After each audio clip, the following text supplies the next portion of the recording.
ஒரு கிராமத்துல ரெண்டு பூனைகள் இருந்துச்சு. ரெண்டு பெஸ்ட் ஃப்ரெண்ட்ஸ். ஒன்னு பிஸ்கஸ், இன்னொன்னு கேடல். இந்த பிஸ்கஸோட கேரக்டர் பாத்தீங்கன்னா ரொம்ப தைரியசாலி. எந்த ஒரு சவால்களையா இருந்தாலும் சரி தேடி தேடி போய் பார்க்கக்கூடியது. ஆனா இந்த கேடல் ரொம்ப பயந்த சுபாவம். எந்த ஒரு விஷயத்தையும் தேடி போக பயப்படக்கூடியது. காட்டுக்குள்ளார ஒரு விசித்திரமான ஒரு விஷயம் இருக்கு அப்படின்னு சொல்லிட்டு அங்க இருக்க கிராம மக்கள் எல்லாம் பேசிக்கிறத கேட்டு இந்த ரெண்டு பூனைகளும் அங்க போய் பார்க்கலாம்னு சொல்லிட்டு பிஸ்கஸ் முடிவு பண்ணுது.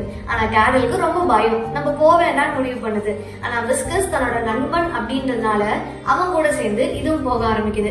ரெண்டு பூனைகளும் காட்டுக்குள்ளார போக ஆரம்பிச்ச உடனே கேடலுக்கு ரொம்ப பயம். ஏன்னா காட்டு வழியில இருந்து ரொம்ப சத்தம் வர ஆரம்பிக்குது. மரங்கள் ஒன்னோட ஒண்ணு மோதி காத்துல இருந்து வரக்கூடிய சத்தத்தை பார்த்து கேடலுக்கு ரொம்ப பயம். ஆனா பிஸ்கஸ் முன்னேறி போக ஆரம்பிக்குது. தான் ஃப்ரெண்ட் முன்ன போகுது அப்படின்றதுனால கேடலும் அவங்க பின்னாடியே போகுது. ஆனா அவன் பார்த்த விஷயம் என்ன தெரியுமா? ஒரு அழகான பட்டாம்பூச்சியை பார்த்தாங்க.